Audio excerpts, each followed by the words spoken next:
Upozornenie: toto video môže obsahovať sprosté slová, preto osoby staršie ako 18 rokov by mali toto video sledovať len pod dohľadom staršej osoby.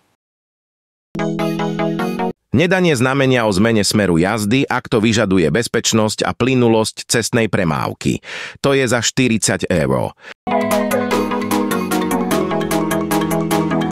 Jazda v protismernej časti cesty v neprehľadných alebo inak nebezpečných miestach, zákruty, vrcholy stúpania a podobne. Za 100 €. Porušenie zákazu vjazdu všetkých vozidiel. To máme za 50 €.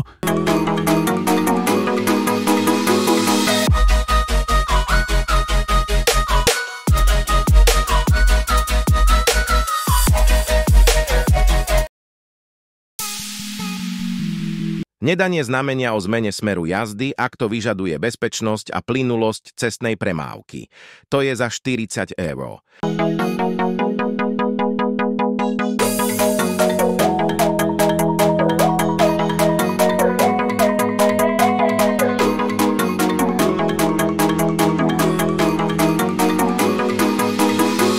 Nedanie znamenia o zmene smeru jazdy, ak to vyžaduje bezpečnosť a plynulosť cestnej premávky.